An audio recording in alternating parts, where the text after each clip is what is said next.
Nous te prions, Seigneur, que toute puissance occulte, toute puissance diabolique et satanique soit liée totalement et que nous puissions tous avoir la liberté de recevoir ta parole, non pas comme la parole d'un homme, mais ce qu'elle est véritablement, la parole du Dieu vivant.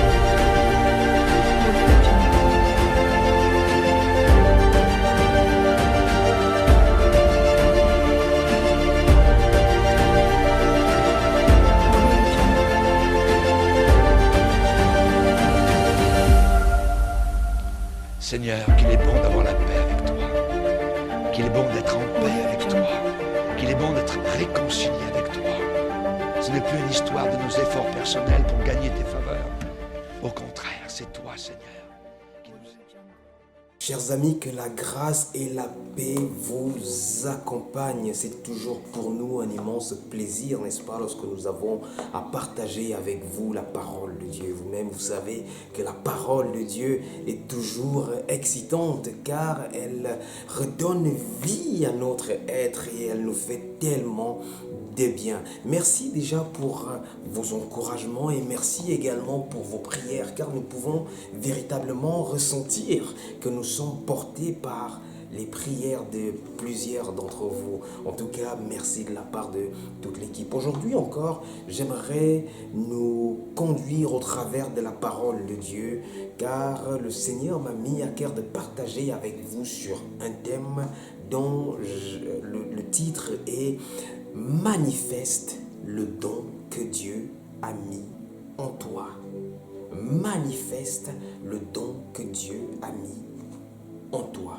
Et pour cela, chers amis, j'aimerais nous conduire encore aujourd'hui au travers de la parole de Dieu et notre première destination se situe en plein cœur même de la parole de Dieu dans le livre de l'Ancien Testament nommé Ésaïe. Et nous sommes dans Ésaïe au chapitre 60, verset 1er. Et voilà ce qui est dit dans Ésaïe 60, verset 1. Lève-toi et sois éclairé. Je dois vous avouer que la première fois que j'ai lu ce verset avec la version Louis II qui dit « Lève-toi et sois éclairé car ta lumière arrive », je n'ai pas véritablement compris le rapport avec le thème que le Seigneur m'avait mis à cœur, à savoir « Manifeste le don que Dieu a mis en toi ». Et il a fallu, n'est-ce pas, que l'Esprit de Dieu me pousse à relire ce verset sous une autre version afin que je puisse enfin comprendre le lien qu'il y avait entre ce verset et le thème de manifeste le don que Dieu a mis en toi.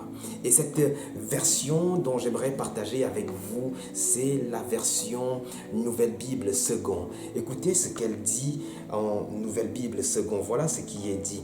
Lève-toi et brille.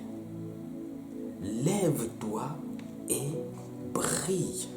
Lorsque j'ai lu ce verset en cette version, il y a eu dans mon esprit comme un déclic. Car alors je comprenais que Dieu mettait en nous une responsabilité, à savoir que notre responsabilité est celle de briller.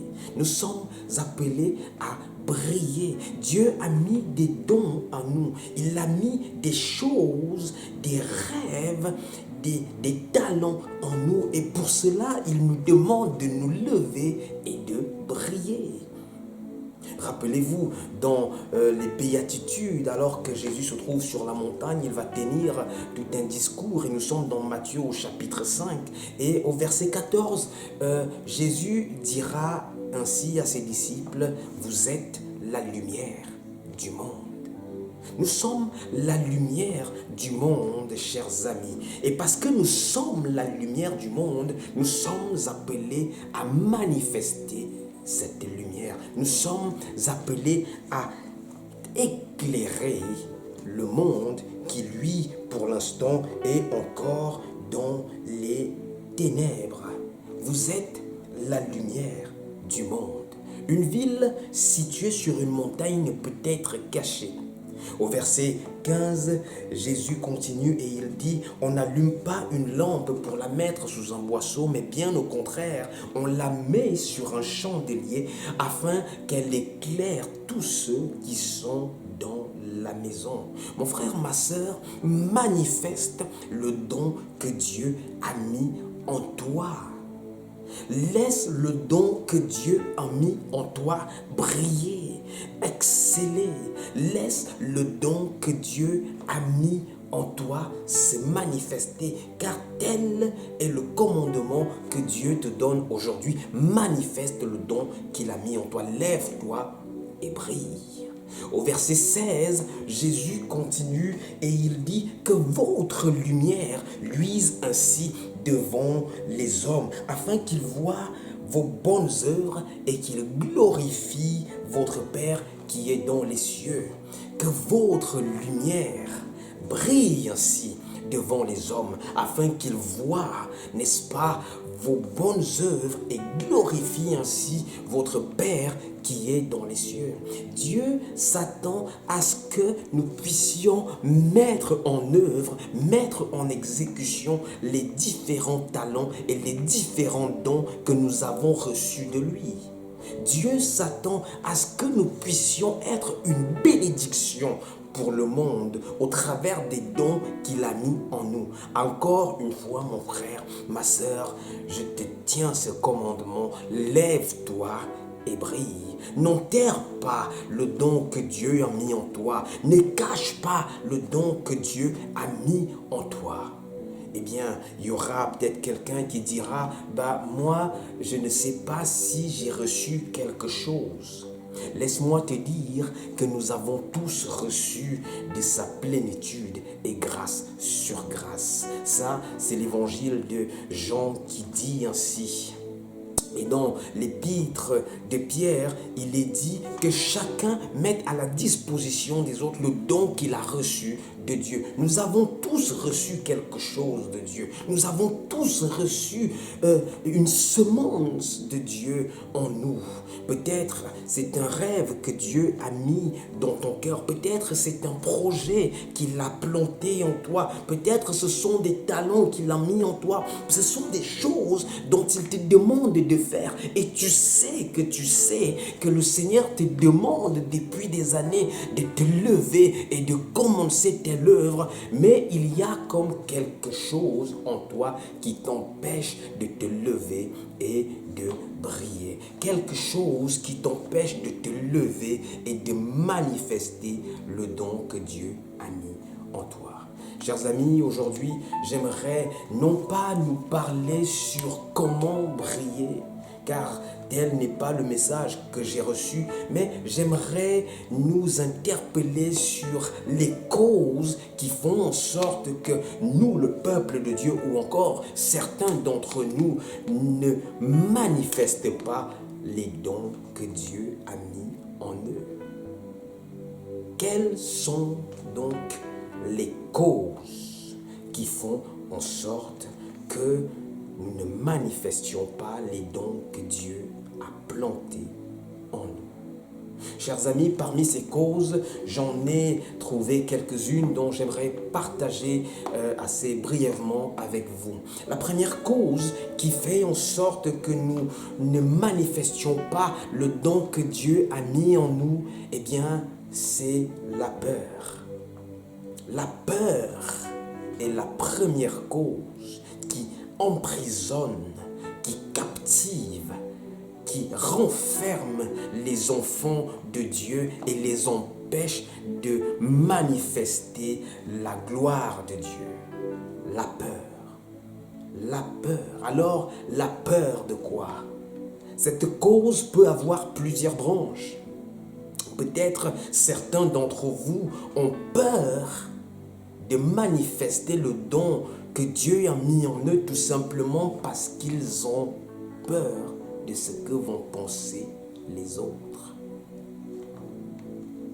Mon frère, ma sœur, si tel est ton cas, si ton problème aujourd'hui et la peur de ce que les autres vont penser de toi, laisse-moi t'encourager au travers de cette parole en te disant que ce n'est pas ce que les autres pensent de toi qui est important, mais ce qui est important, c'est ce que Dieu pense de toi. Alléluia. Ce qui est important, ce n'est pas comment les autres te verront, mais ce qui est important, c'est comment Dieu te voit. Et parce qu'il a mis quelque chose en toi, laisse-moi te dire que lui, il te voit comme un puissant guerrier. Il te voit comme un vaillant héros.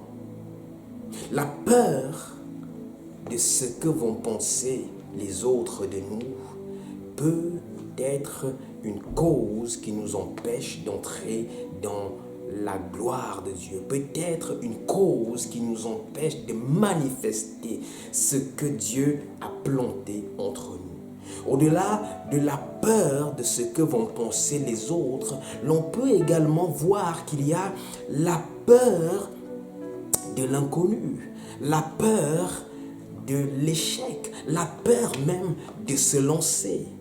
Ce qui révélera en nous simplement un manque de courage. Nous manquons très souvent de courage pour nous lancer, n'est-ce pas, dans ce que Dieu nous appelle à faire. Et parce que nous ne sommes pas courageux, nous sortons toutes sortes d'excuses afin d'échapper. Mais laisse-moi te dire que lorsque Dieu appelle, il pourvoit. Lorsque Dieu commissionne, il paye également la facture. Alors, fortifie-toi, prends courage, ne laisse pas la peur te paralyser et t'empêcher d'entrer dans ce à quoi Dieu t'appelle. Quelles sont les causes qui nous empêchent de manifester le don que Dieu a mis dans notre cœur? Quelles sont ces choses-là, mon frère, ma soeur, qui t'empêchent, toi, d'entrer dans les projets que Dieu a mis en toi? Chers amis, il y a de cela quelques mois, je m'interrogeais en moi-même et j'étais en train d'admirer combien Dieu est grand dans ce sens qu'il a fait parmi les êtres humains sur la terre, nous sommes tous différents et chacun d'entre nous a un don en particulier. Ne vous êtes-vous jamais posé la question de savoir que parmi les milliards de personnes qu'il y a sur la planète Terre, chacun de nous est différent? En ce sens qu'aucun de nous n'a la même empreinte digitale. Cela montre que chacun de nous est unique, avec une particularité bien précise. Manifeste le don que Dieu a mis en toi, mon frère. Manifeste le don que Dieu a mis en toi, ma sœur, et ne te laisse point captiver, entraîner par la peur. Laisse-moi t'encourager au travers, n'est-ce pas, de ce verset de Juges au chapitre 1 et le verset 9. Car c'est un encouragement que le Seigneur donnait à Josué. Nous ne sommes pas dans Juges, mais plutôt dans Josué chapitre 1, verset 9. Dieu va encourager Josué à être courageux, à ne pas se laisser embrigader et emprisonner par la peur. Car Josué, dans son cœur, Dieu avait mis, n'est-ce pas, le rêve de délivrer, d'amener le peuple d'Israël, bien sûr à la suite de Moïse, d'amener le peuple d'Israël à entrer dans la terre promise. Quel rêve extraordinaire, quelle vision extraordinaire. Et pour cela, il a fallu que Dieu lui-même encourage Josué et lui dise ceci. Nous sommes dans Josué au chapitre 1, verset 9. Ne t'ai-je pas donné cet ordre? Fortifie-toi et prends courage. fortifie-toi et prends courage. Ne t'effraie point et ne t'épouvante point, car l'Éternel, ton Dieu, est avec toi dans tout ce que tu entreprendras. Mon frère, ma sœur, laisse-moi te dire, fortifie-toi et prends courage, car le Seigneur Jésus sera avec toi dans tout ce que tu entreprendras. Car lorsque Dieu appelle, il pourvoit également. Il s'assure de préparer le chemin également. Il ne nous laisse jamais tout seuls. Il ne nous abandonne jamais. Il ne nous laisse jamais à nos propres forces. Mais il est toujours avec nous. Alors ne laisse pas la peur te paralyser et t'empêcher d'entrer dans ce à quoi Dieu t'a appelé.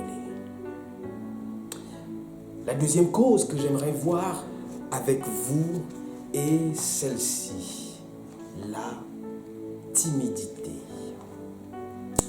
Chers amis, la timidité peut être également une cause qui nous empêche de nous lever et de briller, tel qu'il est recommandé dans le livre d'Ésaïe au chapitre 60, verset 1. Lève-toi et brille.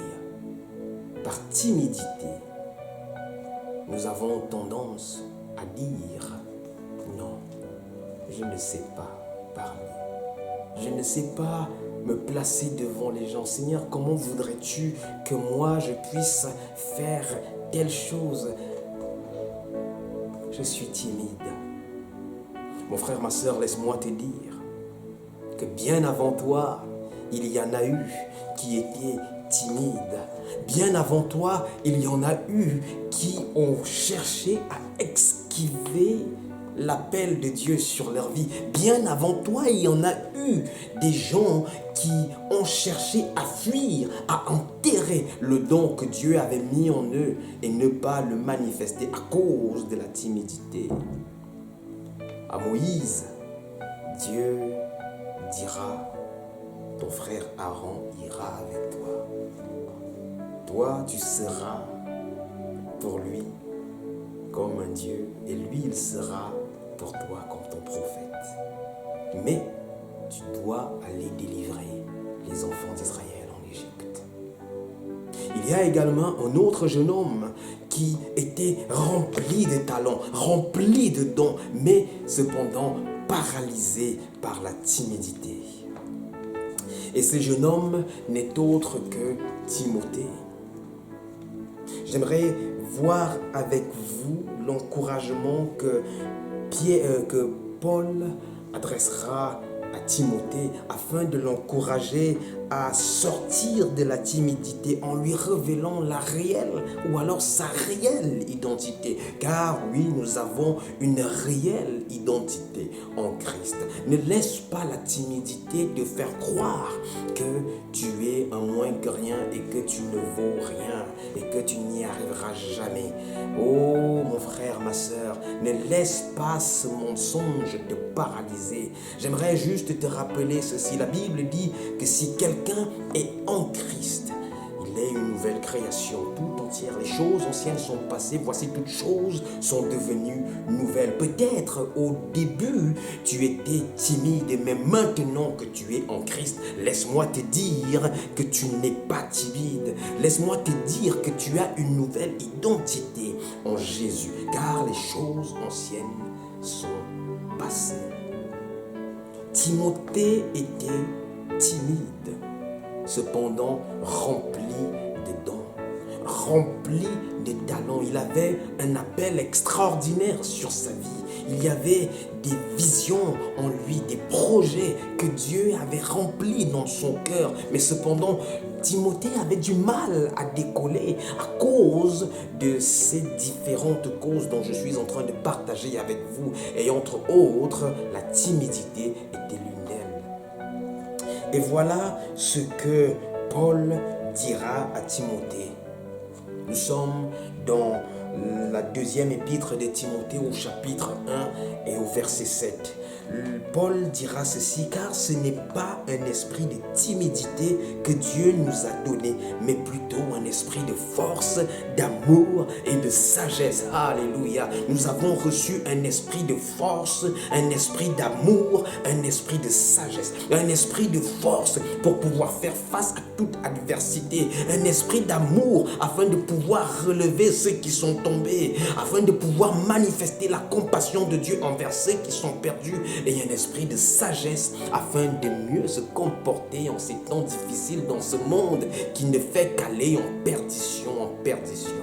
Oh mon frère, ma sœur, ne laisse point la timidité t'amener à cacher le don que Dieu a mis en toi.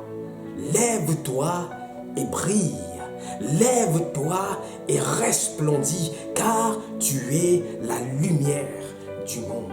N'enterre pas le don que Dieu a mis en toi. N'enterre pas le don que Dieu a planté en toi.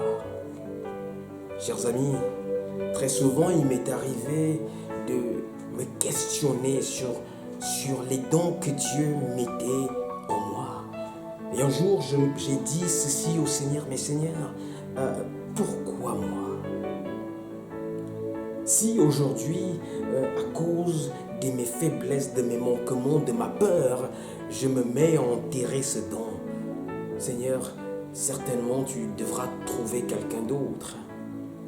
Et le Seigneur m'a fait comprendre ceci, que dans sa souveraineté, il n'est pas obligé de chercher quelqu'un d'autre, mais qu'il était de ma responsabilité de pouvoir manifester le don qu'il avait mis en moi. Il était de ma responsabilité de pouvoir briller en manifestant le don qu'il a mis en moi, en étant une bénédiction pour ceux vers qui il m'enverrait. Ceci dit, s'il m'arrivait de renfermer le don qu'il avait mis en moi, s'il m'arrivait de cacher le don qu'il avait mis en moi, de tuer le don qu'il avait mis en moi à cause de la peur, à cause de la timidité, je serais tout simplement en train de paralyser toutes ces personnes pour qui Dieu m'a préparé. C'est pourquoi, mon frère, ma sœur, j'aimerais t'encourager aujourd'hui et te dire, manifeste le don que Dieu a mis en toi. Ne laisse ni la peur, ni la timidité t'empêcher de manifester ces dons, car il y a des gens dans le monde qui sont dans les ténèbres et qui n'attendent qu'une chose, de voir la lumière que Dieu a mis en toi. Vous êtes la lumière du monde. Que votre lumière luise, qu'elle brille ainsi devant les hommes, afin qu'en voyant vos bonnes œuvres, ils donnent gloire à votre Père céleste. Tu as une responsabilité, mon frère.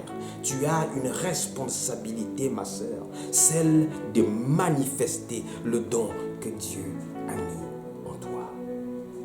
Après avoir vu la peur comme première cause, et après avoir vu la timidité comme une deuxième cause, j'aimerais voir avec vous une troisième cause également que nous pouvons retrouver parmi les enfants de Dieu. Cette cause également qui nous pousse souvent à fuir nos responsabilités par rapport au don que Dieu a mis en nous. Et cette cause n'est autre qu'une mauvaise perception de soi. La mauvaise perception que nous avons bien souvent de nous-mêmes nous entraîne à nous voir comme des misérables et à dire non, je ne suis pas capable, non, je ne vaux rien. Oh, si telles sont tes paroles, laisse-moi te dire, laisse-moi te rappeler cette merveilleuse parole du psaume qui dit « Je suis une merveilleuse créature ». En effet, tu es une merveilleuse créature. Tu n'es pas un moins que rien, tu n'es pas un vaurien, mais tu es une personne de valeur. La mauvaise perception de nous fait en sorte que nous ne réalisions pas le potentiel que Dieu a mis en nous. Laisse-moi te parler de ce jeune homme du nom de Gédéon,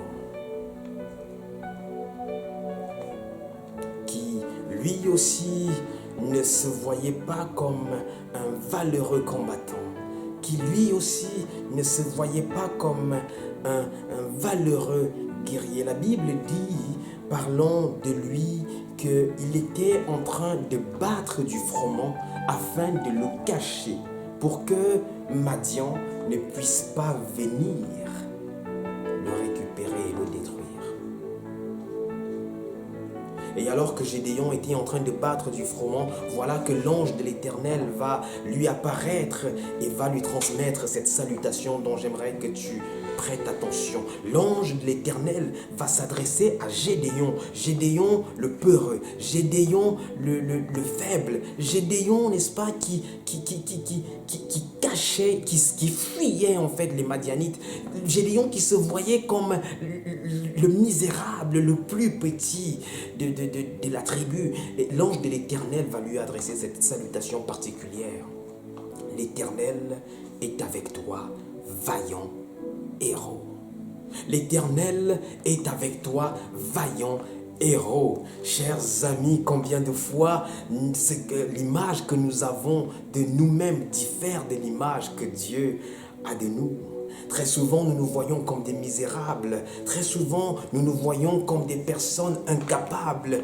Très souvent, nous nous voyons comme des personnes qui n'ont aucun talent, aucun potentiel, peut-être à cause des paroles qu'on nous a très souvent lancées. Mais Dieu te voit autrement. Et telle est la bonne nouvelle que je veux te transmettre aujourd'hui. Dieu te voit autrement. Dieu te voit comme un vaillant héros. Dieu te voit comme un super héros. Dieu te voit comme une vaillante héroïne, ma sœur. L'Éternel est avec toi, vaillant héros. Ne laisse pas une mauvaise perception, peut-être que tu as cultivé au travers de certaines expériences, définir qui tu es. Car tu n'es pas ce que le monde dit que tu es, mais tu es ce que la parole de Dieu déclare que tu es. Tu es ce que Dieu dit que tu es. Alors ne laisse point la mauvaise perception te faire croire que tu ne vaux rien. Et peut-être, oh oui, peut-être que effectivement tu es faible. Peut-être que effectivement tu n'as pas grand-chose.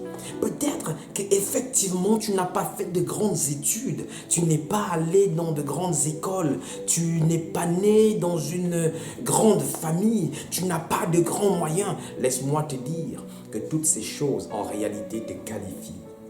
Car la Bible dit que Dieu a choisi les faibles pour confondre les forts. Dieu a choisi les choses viles de ce monde pour confondre celles qui semblent avoir de la sagesse, afin que personne à la fin ne se glorifie en disant « c'est par mes propres forces que je suis arrivé, c'est par mes propres forces que j'ai réalisé telle chose ».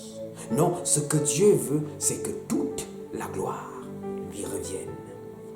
Ce que Dieu veut, c'est que tu manifestes les talents et les dons qu'il a mis en toi. Chers amis, il y aurait tellement de causes qui nous empêchent de manifester les dons que Dieu a mis en nous, mais je voulais simplement partager avec vous ces 3 causes.